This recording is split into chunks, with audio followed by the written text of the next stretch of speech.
Chers frères et sœurs en Jésus-Christ, bonjour. Que la joie et la grâce de notre Seigneur et Sauveur Jésus-Christ soient toujours avec vous.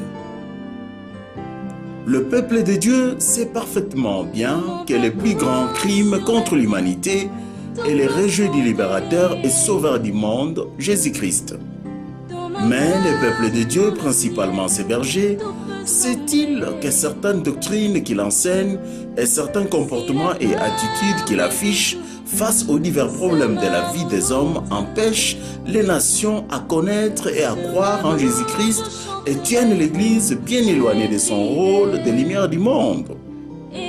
C'est pourquoi le peuple de Dieu a grandement besoin de connaître et de mettre en pratique la science des saints, c'est-à-dire la parole de Dieu appliquée à tous les secteurs de la vie de l'homme. Nous croyons que les émissions qui suivent aideront grandement le peuple de Dieu à changer son comportement. Nous lui demandons donc de bien les écouter attentivement et intégralement. Que Dieu vous bénisse. Dans ma marche pour le ciel, tout peut sombrer. Dans mon parcours sur la terre, tout peut sombrer. Dans ma marche pour le ciel, tout peut sombrer. Si la peur met des doutes sur ma route. Grande est notre joie de vous retrouver dans le cadre de ce nouveau numéro de votre émission Parlons vrai. Mesdames, Messieurs, bienvenue. Aujourd'hui, nous recevons pour vous le frère Sébastien Kindidi. Il est diacre à l'église Vie Nouvelle de l'extension Labone Mongafula de la grande communauté des Assemblées des Dieux. Avec lui, nous allons nous entretenir autour du thème « Le rôle de l'église dans le monde ». C'est un thème vaste, mais aujourd'hui, nous allons plus nous atteler sur l'aspect introductif. Bonjour, frère Sébastien. Bonjour, Charles. Nous sommes très honorés par votre présence. Nous allons parler avec vous autour du thème « Le rôle de l'église dans le monde », le rôle de l'église dans le monde aujourd'hui. Quelle introduction faites-vous par rapport à ce thème?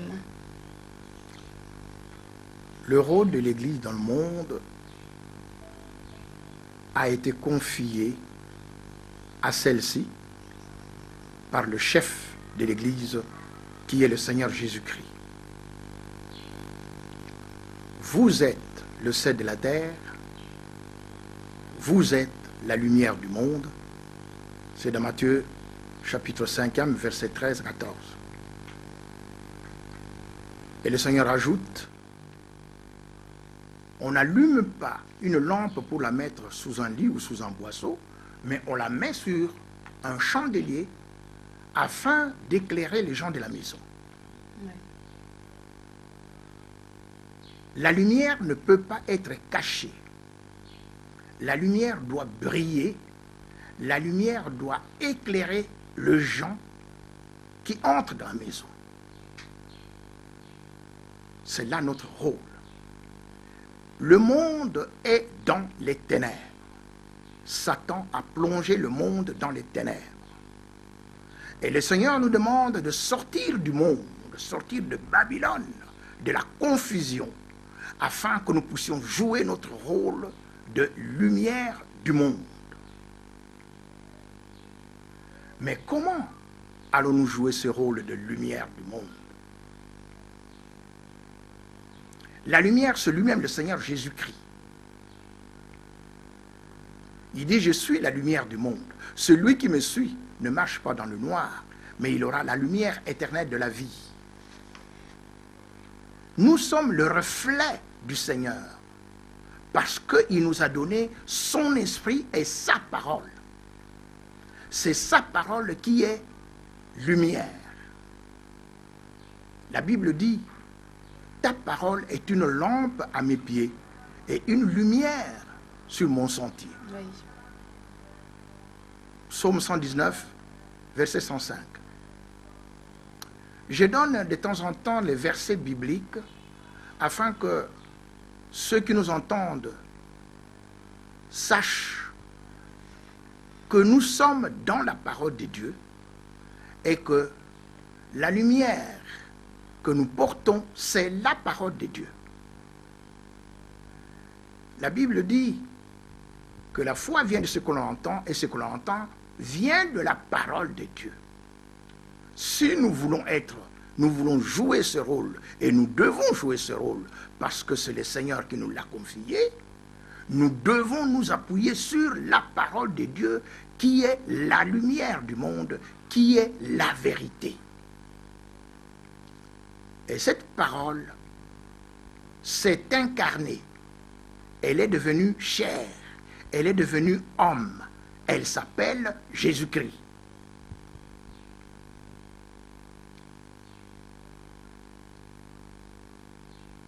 Il y a quelques années, j'avais reçu une invitation. C'est exactement en 2002. Pour participer à une conférence qui devait se dérouler, qui s'est déroulée dans la ville de Boma, dans le Bas-Congo. Une conférence convoquée par le gouverneur de la province du Bas-Congo, avec pour thème le développement économique de la province du Bas-Congo. Développement économique et social, cela s'entend, parce que l'économie, c'est pour le social. Nous nous y sommes rendus et, comme d'habitude, la première journée était consacrée au diagnostic, examiner la situation qui prévaut sur le terrain. La seconde journée était consacrée à la recherche de solutions. Connaissant les problèmes du terrain, il fallait maintenant trouver les solutions pour nous en sortir. C'était la stratégie de développement à mettre en place. J'ai demandé la parole. On me l'a accordée. J'ai pris ma Bible. J'avance vers le micro. J'ai dit à l'assistance, s'il y a des gens qui ont des Bibles ici, nous allons lire avec eux ensemble Genèse chapitre 1er, du verset 26 au verset 28. Je répète, Genèse chapitre 1er, 26 à 28. J'ai pris ma Bible et j'ai commencé à feuilleter. Et brusquement, derrière moi, l'un des organisateurs de la conférence, ce n'était pas le gouverneur, c'est un des responsables, m'interpelle. « Hé, messieurs, messieurs, messieurs, non, messieurs, il y a des gens qui croient à la Bible, d'autres ne croient pas. Moi, je crois, dit-il, à la valeur de l'homme. Alors, il ne faut pas venir lire la Bible ici. » Je me suis tue pour ne pas créer des incidents et je suis allé de nouveau m'asseoir à ma chaise, sur ma chaise. J'ai attendu jusqu'à la fin de la réunion. À la fin de la réunion, je suis allé à la porte pour attendre celui qui m'avait interpellé. Oui. Lorsqu'il m'a vu, il était le premier à me parler. « Ah oui, moi je suis un libre penseur. Je ne peux pas permettre qu'on vienne dire des pensées de quelqu'un d'autre et que moi-même je ne puisse pas intervenir. » Alors je lui ai répondu tout simplement ceci. La crainte de Dieu est le commencement de la sagesse. J'aurais pu encore ajouter, la crainte de Dieu, c'est le commencement de la science. La crainte de Dieu, c'est le commencement de la sagesse. Psaume 111, verset 10. La crainte de Dieu, c'est le commencement de la science. Proverbe 1, verset 7. Il m'a regardé A-t-il compris? Je ne crois pas. Il m'a regardé, les yeux grandement ouverts, et puis il s'est retourné, il est parti. Bien-aimés dans le Seigneur, si nous sommes lumière du monde, il faut que le monde sache que nous sommes réellement lumière. La Bible dit, quiconque aura honte de moi et de mes paroles devant cette génération perverse, cette génération adultère et pécheresse, moi aussi j'aurai honte de lui devant mon Père quand je reviendrai avec les saints anges dans la gloire de mon Père. Marc 8, 38. Marc 8, 38.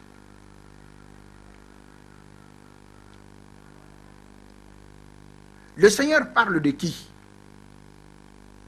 Il parle de ses enfants. Devant qui?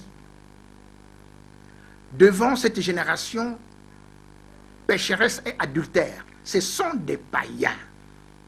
Il ne s'agit pas des chrétiens. Il est facile d'être loquace, convaincant devant des enfants de Dieu parce qu'ils ont déjà accepté Jésus-Christ comme Seigneur et Sauveur. Mais le Seigneur nous demande d'être lumière dans le monde. Cela veut dire que nous ne sommes pas seulement lumière dans une église locale. Du reste, ce qu'on appelle église n'est pas le bâtiment. L'église n'est pas un bâtiment. L'église, c'est l'ensemble des enfants de Dieu qui ont reçu Jésus-Christ comme Seigneur et Sauveur et qui se sont repentis. Ceux-là ont une vie transformée, renouvelée par l'intelligence que donne le Saint-Esprit. Il est bien plus facile de parler devant eux que de parler devant les païens. La Bible nous dit que l'homme naturel n'accepte pas les choses de l'Esprit de Dieu parce qu'elles sont folies pour lui. Et il ne peut pas les connaître parce que c'est spirituellement qu'on en juge. L'homme spirituel, en revanche, juge de tout. Et il n'est lui-même jugé par personne. L'homme naturel n'accepte pas les choses de l'Esprit de Dieu parce qu'elles sont folies pour lui. 1 Corinthiens 2, 14 à 15. 1 Corinthiens, chapitre 2, versets 14 à 15. L'homme naturel, l'homme adamique, l'homme qui n'a pas reçu de nouvelle naissance, il n'accepte pas les choses de l'Esprit de Dieu parce qu'il les considère comme c'est de la folie. C'est le cas de ce que j'ai connu. Non, pas de Bible. Non, pas question ici. Non, chacun vient avec son intelligence humaine. Je crois en la valeur de Dieu, en la valeur des hommes, dit-il. La valeur des hommes. L'homme sans Dieu a-t-il réellement une valeur? La Bible nous répond.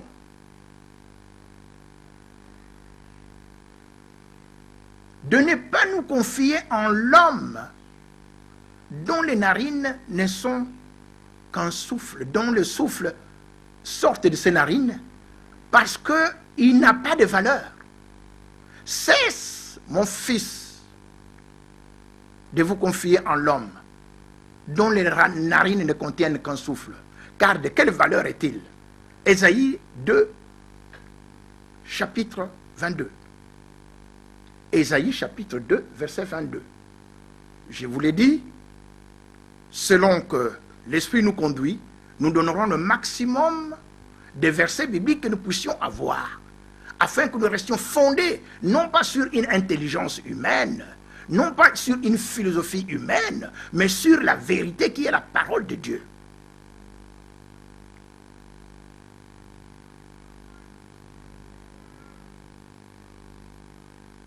Un autre exemple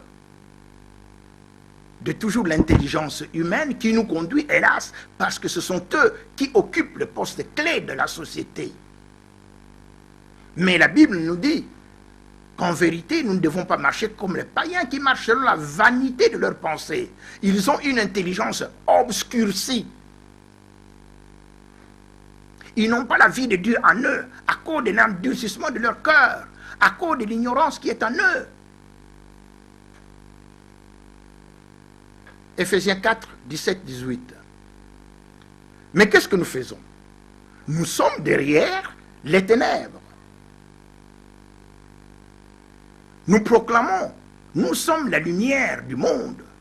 Mais dans le concret, qu'est-ce que nous sommes? Nous sommes des suiveurs des ténèbres.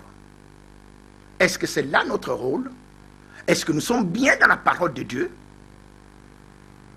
Ceux qui dirigent le monde, ceux qui nous conduisent, sont dans les ténèbres. Et nous-mêmes, nous sommes entraînés dans ces ténèbres. Au lieu de nous en séparer, nous sommes devenus les suiveurs des ténèbres. Mais où est la lumière du monde? Où est notre position de tête et non de queue? Car la Bible le dit, vous serez la tête et non la queue. Si vous obéissez à mes commandements. C'est une condition. Mais quels sont-ils ces commandements? Les connaissons-nous? C'est ce que nous allons essayer durant la série de conférences et la série de séances qui vont suivre, de connaître qu'est-ce que Dieu dit. Qu'est-ce que Dieu dit sur le plan politique? Qu'est-ce que Dieu dit sur le plan économique et social? Qu'est-ce que Dieu dit dans le domaine de la science, tout court, science?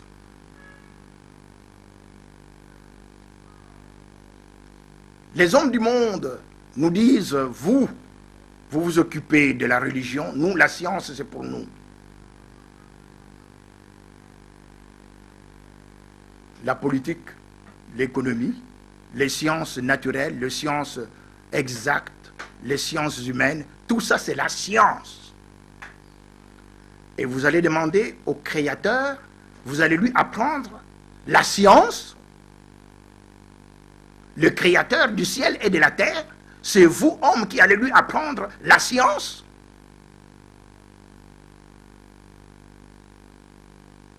C'est là le problème de l'Église. L'Église ignore la science des saints.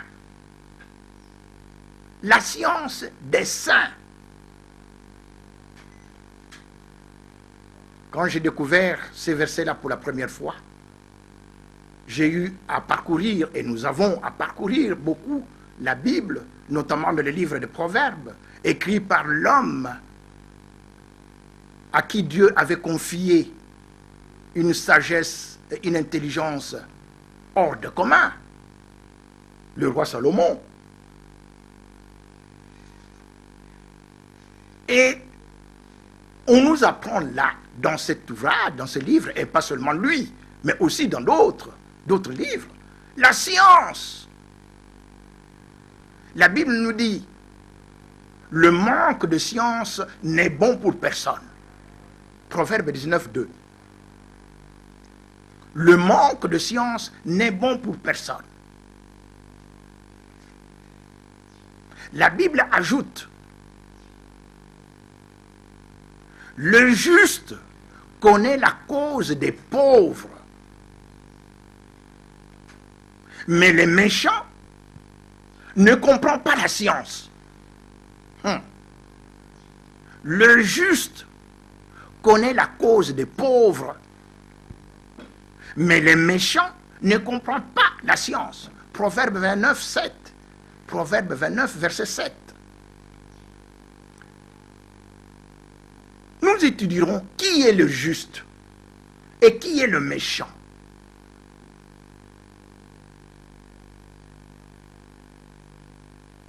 Nous y reviendrons, parce qu'il est important de savoir qui est juste et qui est méchant devant Dieu.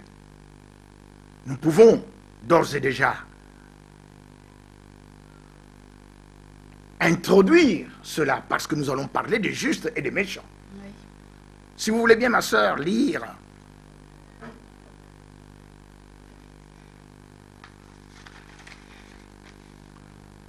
dans le livre de Psaumes, au chapitre 50, versets 16 et suite. Psaume 50, verset 16 jusqu'à 22. Psaume 50, le verset 16 jusqu'à 22. Et Dieu dit aux méchants, Et Dieu dit aux méchants, allez-y ma toi soeur. donc, tu énumères mes lois et tu as mon alliance à la bouche, toi qui es les avis et qui jettes mes paroles derrière toi. Si tu vois un voleur, tu te plais avec lui et ta part est avec les adultères. Tu livres ta bouche au mal et ta langue est un tissu de tromperie. Tu t'assieds et tu parles contre ton frère. Tu diffames le fils de ta mère. Voilà ce que tu as fait et je me suis tue. Tu t'es imaginé que je te ressemblais, mais je vais te reprendre et tout mettre sous tes yeux. Amen. Amen. Le méchant, il récite les 10 commandements par cœur.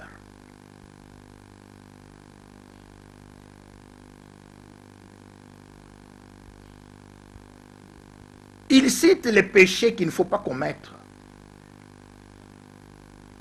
Mais, la Bible nous dit, il met la parole derrière lui. Quand il y a des voleurs, il est avec eux. Quand il y a des menteurs, il est avec eux. Le méchant bien-aimé n'est pas seulement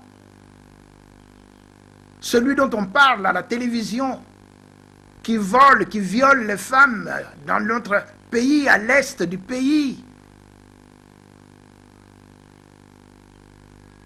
ou dans d'autres pays, des pays arabes, ou des pays où vous entendez parler de Boko Haram, les pays où il y a des djihadistes, etc. Il n'y a pas que eux qui sont méchants. Il n'y a pas que eux. Et les chrétiens doivent le savoir. Il n'y a pas que eux. Oui, ils sont méchants, c'est évident. Mais pas seulement eux.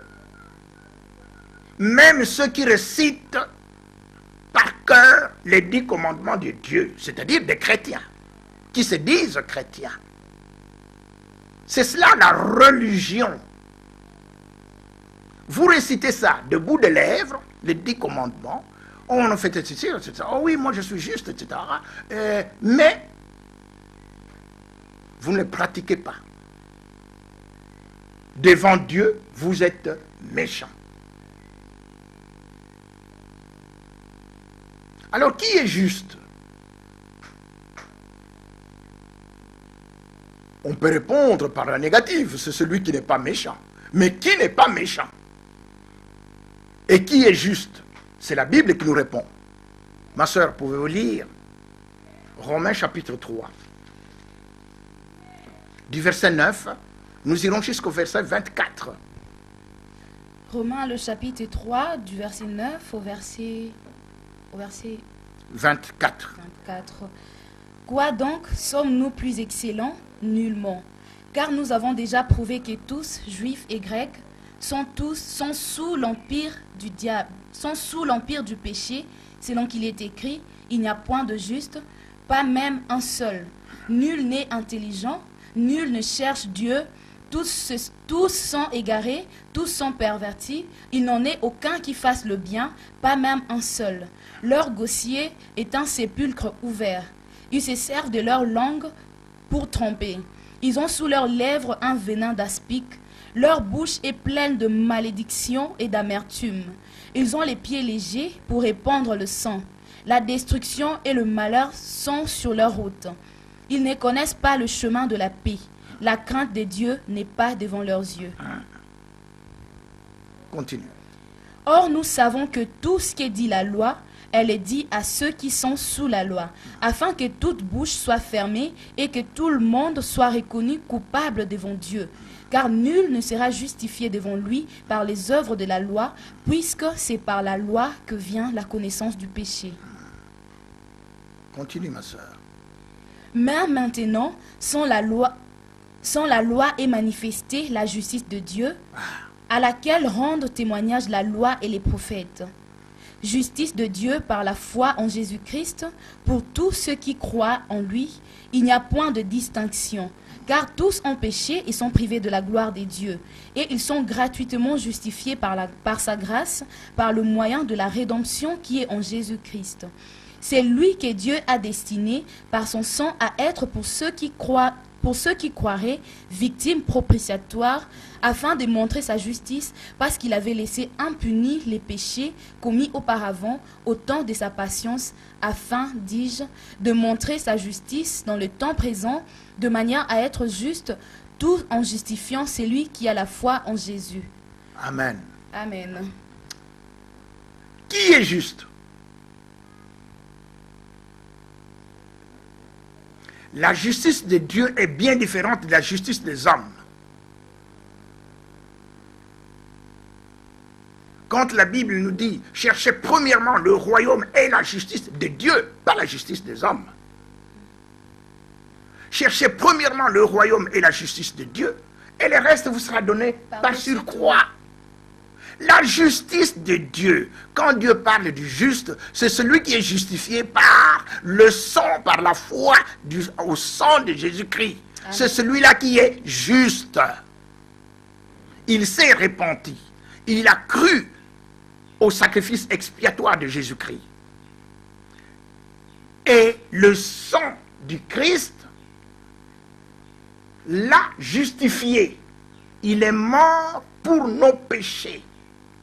Et celui qui croit en lui, il est devenu juste. Ce n'est pas par le baptême que l'on devient enfant de Dieu juste. Non, c'est par la foi en Jésus-Christ. Le baptême n'est qu'une identification de notre personne à la mort et à la résurrection du Christ. Nous nous identifions à celui qui est mort et ressuscité pour nous, Jésus-Christ. On entre dans l'eau, on est plongé et puis on sort, mort au péché et justifié par la résurrection, par Jésus, par son sang. Donc, qui est juste et qui est méchant? Est juste celui qui est justifié par le sang, par la foi au sacrifice de Jésus-Christ. Celui-là est juste. Le méchant, c'est celui qui croit être juste, mais qui n'a pas la justice de Dieu, c'est-à-dire la foi en Jésus-Christ. Tout va partir de là. Cherchez premièrement le royaume et la justice de Dieu, et le reste va vous être donné par surcroît. Il faut commencer par cette étape d'être justifié par Dieu, c'est-à-dire la foi en Jésus-Christ. Et lorsque vous croyez que Jésus-Christ est le Seigneur et le Sauveur du monde, que Jésus-Christ est la vérité, la Bible nous dit, je suis le chemin, la vérité et la vie. Cela signifie que vous n'allez pas chercher la vérité ailleurs. Vous n'allez pas chercher la vérité dans une philosophie humaine. La vérité, c'est la parole de Dieu. La vérité, c'est Jésus-Christ. Alors, rappelez-vous ce que je viens de vous dire. C'est monsieur qui m'a interrompu et qui croyait être intelligent. Maintenant, si vous allez, pas seulement dans le Bas-Congo, mais partout, allez voir la situation s'est-elle améliorée. Je vais plus loin.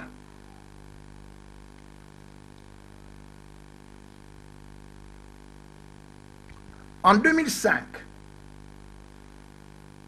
Dieu m'a donné la grâce de rédiger cet ouvrage intitulé « Le développement intégral ». Un certain nombre de chrétiens l'ont lu. Ceux qui l'ont lu, que Dieu les bénisse, et qui ont trouvé que la parole de Dieu était d'application dans tous les domaines de la vie. Oui, c'est le développement intégral que nous donne le Saint-Esprit. C'est-à-dire le développement de tous les hommes, de tout homme, mais aussi de tout l'homme. Dans sa triple dimension, l'homme est esprit, habitant dans un corps et ayant une âme. Triple dimension, esprit, âme et corps. Il faut que cela se développe. Vous ne pouvez pas rester stationnaire. Un jour,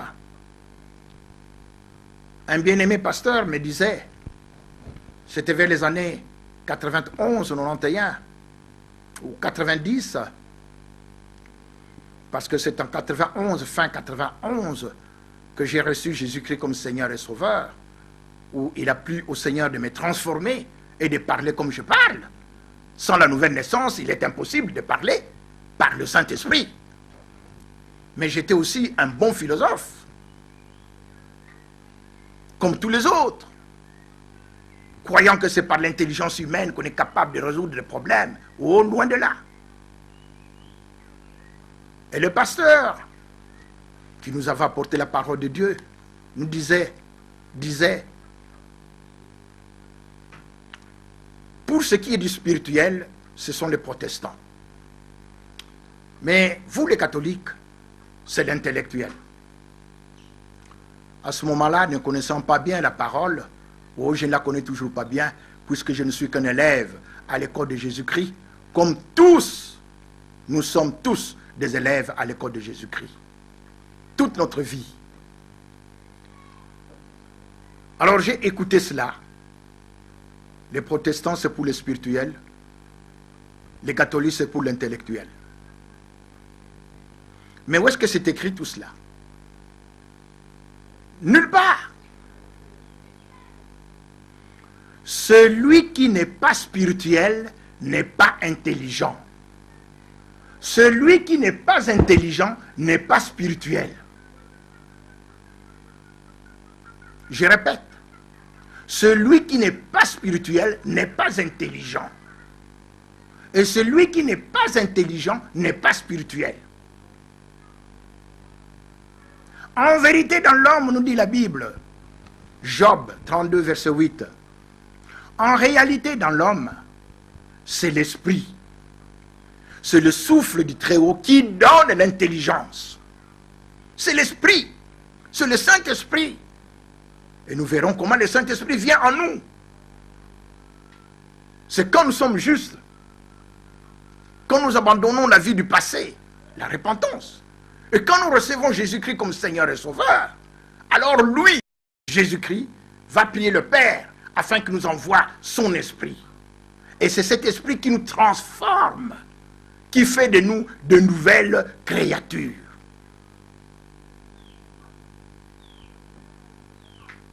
L'Esprit Saint habitant en nous, nous donne le goût de la parole de Dieu.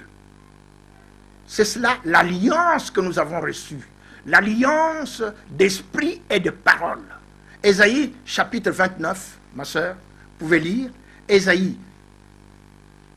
Chapitre 59, verset 21. Ésaïe 59, verset 21. Ésaïe 59, le verset 21. Oui. Voici mon alliance avec eux, dit l'Éternel.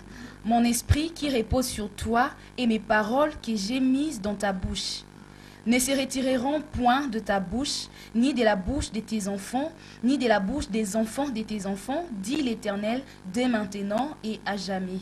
Amen. Amen. L'esprit qui repose en toi et les paroles que j'ai mises dans ta bouche ne se retireront pas de ta bouche, ni de la bouche de tes enfants, ni de la bouche des enfants de ses enfants, de tes enfants, maintenant et pour toujours, dit l'Éternel. Voilà la nouvelle alliance. C'est une alliance d'esprit et de parole. L'ancienne alliance faisait distinguer les sacrificateurs, le souverain sacrificateur du reste du peuple, par notamment les accoutrements, les habits. le souverain sacrificateur s'habillait comme aujourd'hui on voit encore dans beaucoup d'églises, de façon tout à fait impressionnante. Il a une tiare, il a une longue robe, il a des chasubles. C'est ça l'ancienne alliance. Il prend ses serviteurs, Dieu, il les distingue du reste du peuple.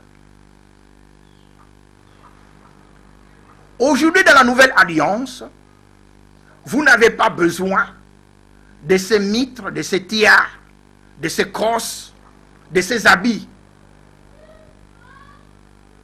sacerdotaux. Vous avez besoin de l'esprit et de la parole. Voilà la nouvelle alliance. Et nous sommes entrés dans la nouvelle alliance parce que Dieu nous a donné son esprit et son esprit nous fait goûter la parole de Dieu. Nous aimons la parole de Dieu. Ceux-ci, eux, ils sont du monde, ils parlent selon le monde et le monde les écoute. Nous, nous sommes de Dieu. Ceux qui sont de Dieu nous écoutent et ceux qui ne sont pas de Dieu ne nous écoutent pas. Ainsi, vous allez comprendre qu'il y a l'esprit de Dieu et l'esprit du monde. Nous sommes différents. Et c'est par l'esprit et par la parole. La parole qui sort de notre bouche, elle est une parole qui vient de Dieu. Et c'est alors que nous allons comprendre, est-ce que nous faisons bien notre travail? Est-ce que nous comprenons bien notre rôle? Lorsque nous permettons à ceux qui ne peuvent pas amener les gens à la repentance de parler en public. La Bible nous dit,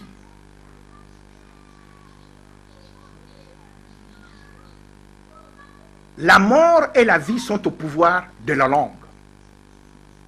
Proverbe 18, verset 21. La mort et la vie sont au pouvoir de la langue. Par votre langue, vous pouvez entraîner la mort, comme par votre langue, vous pouvez entraîner la vie. Dieu nous envoie dans le monde pour prêcher Jésus-Christ qui est la vie. Mais lorsque nous envoyons des gens qui n'ont pas la vie pour parler, nous sommes en train de participer à l'expansion de la mort. Tout le monde connaît les événements qui ont eu lieu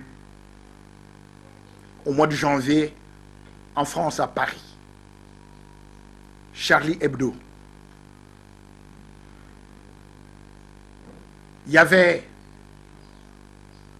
5 millions, nous a-t-on dit, de gens qui sont venus participer à la marche républicaine, avec de nombreux chefs d'État et chefs de gouvernement. Mais j'étais attentif. Je voulais savoir si quelqu'un pouvait seulement parler une seule fois de Jésus-Christ. Je n'ai pas entendu. Peut-être en cachette. Et les chrétiens étaient en train de se dire entre eux, oh mais vous connaissez la solution c'est Jésus. Mais non, mais eux ils ne connaissent pas la solution. Et vous êtes en train de regarder là, assis dans votre fauteuil, oh ces gens ne connaissent pas la solution. Mais qui est-ce qui peut leur faire entendre, Quand vous ouvrez la bouche, vous parlez de Jésus-Christ seulement dans les 4 murs de l'église. Quiconque aura honte de moi et de mes paroles devant cette génération perverse, cette génération adultère et pécheresse, c'est devant le monde. Moi aussi j'aurai honte de lui. Est-ce que nous jouons notre rôle de lumière du monde? Est-ce que nous sommes contents de ce que nous faisons? De permettre que les gens qui sont dans les ténèbres, ceux qui répandent la mort, ce sont eux qu'on continue à entendre. Est-ce que nous faisons notre travail de lumière du monde? La Bible va nous l'expliquer. Je voulais donner encore un autre exemple et puis nous allons atterrir. En 2005, Dieu m'a donné la grâce justement de publier cet ouvrage dont je viens de vous parler, le développement intégral. Et je rencontre un professeur d'économie que je connaissais bien. J'ai fait une blague avec lui. Professeur, vous n'avez pas encore acheté mon livre. Hein? Alors il me dit, non, je ne l'ai pas encore acheté, mais je l'ai lu. Bon, je me suis tué. L'essentiel, c'est qu'il l'ait lu. Quelques secondes après, il me dit, je l'ai lu, mais il y a une seule chose que je sais. Je ne suis pas pasteur, je ne suis pas prêtre. Mais je crains Dieu. Vous entendez bien ça? Je ne suis pas pasteur, je ne suis pas prêtre, mais je crains Dieu. Vous savez pourquoi il dit ça? Parce que les références, beaucoup de références de mon ouvrage, ce sont des références bibliques. Le commencement de la science, c'est Dieu. La justice élève une nation. C'est la Bible qui vous le dit. Assujettissez la terre, c'est la Bible qui vous le dit. C'est par la science qu'une maison se remplisse de tous les biens précieux et agréables. C'est la Bible qui le dit, la science. Cherchez et vous trouverez, c'est la science. C'est un fondement de la science, c'est la Bible qui le dit. Vous me chercherez et vous me trouverez. Si vous me cherchez de tout votre cœur, c'est la recherche. C'est la voie biblique. Les pays qui sont plus avancés que nous, sur le plan économique, ils font beaucoup de recherches. Voilà le secret.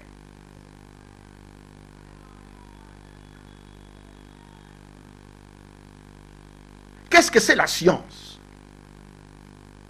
La science, c'est un ensemble de connaissances ou d'attitudes émanant de la mise en pratique de la parole de Dieu. Mettre en pratique la parole de Dieu. Tous les principes du développement économique, politique, social, technique, tout se trouve dans la Bible. Mais il faut le mettre en pratique. Frère Sébastien, nous acheminons vers la fin de cette émission. Et si vous pouvez dire un mot avant que nous puissions nous quitter. C'est profond tout ça, le rôle de l'Église dans le monde. C'est un thème vraiment vaste qui intéresse plus d'un. Et un mot avant que nous puissions clôturer ce numéro. Merci ma sœur, un mot, parce que nous ne faisons que commencer. Ça, ce n'était qu'une introduction. Il faut que nous entrions maintenant dans la profondeur et que l'Esprit nous mène. Nous disons donc, pour cette introduction, que l'Église a cédé sa place de lumière aux gens du monde. Et ça, Dieu n'est pas content de cela. La Bible nous dit que la colère de Dieu se révèle du ciel contre toute impiété et toute injustice des hommes qui retiennent injustement la vérité captive. La vérité est devenue prisonnière. On ne veut pas de la vérité. On veut entrer dans la solution des problèmes, mais en écartant le Créateur, qui lui a donné tous les principes pour sortir d'une situation donnée. Je voulais, avant de clôturer, pour que nous puissions commencer quelque chose de nouveau, quand nous allons revenir, terminer cet exemple que j'ai donné avec cet ouvrage, ce professeur, qui m'a dit qu'il craint Dieu, mais qui n'est ni prêtre ni pasteur. Mais il craint Dieu. Il ne comprend pas ce que c'est la crainte de Dieu. Ce n'est pas dans une université que vous allez entendre, que vous allez comprendre ce qu'est la crainte de Dieu. Nous aimons, nous devons étudier. Et Dieu nous a fait grâce d'avoir des diplômes universitaires. Mais ce n'est pas cela qui fera de vous que vous ayez la crainte de Dieu. Il faut donc que nous arrivions à expliquer ce qu'est la crainte de Dieu. Mais avant cela, nous parlerons de la mission que Dieu nous a confiée. Pourquoi nous sommes ici? Pourquoi? Nous ne sommes pas ici par nous-mêmes. Nous sommes envoyés et nous parlerons de cet ordre que le Seigneur nous a donné. Voilà, pour cette première séance introductive, ce que nous avions à dire en substance. L'Église, la lumière du monde. Je crois bien que chacun de nous a tiré sa part. Un thème vaste, c'était juste l'aspect introductif. Et dans le prochain numéro, vous allez découvrir la profondeur de ce thème, la profondeur de ce message. Alors accrochez-vous au prochain numéro. Nous vous remercions, frère Sébastien. Nous vous remercions d'avoir répondu à notre invitation. Et merci à vous tous qui nous avez suivis. C'est pratiquement la fin. Si vous avez aimé, dites merci à Niki Malambour qui l'a réalisé. Quant à moi, je vous retrouve très prochainement. Au revoir. Dans mon parcours sur la terre, tout peut sombrer.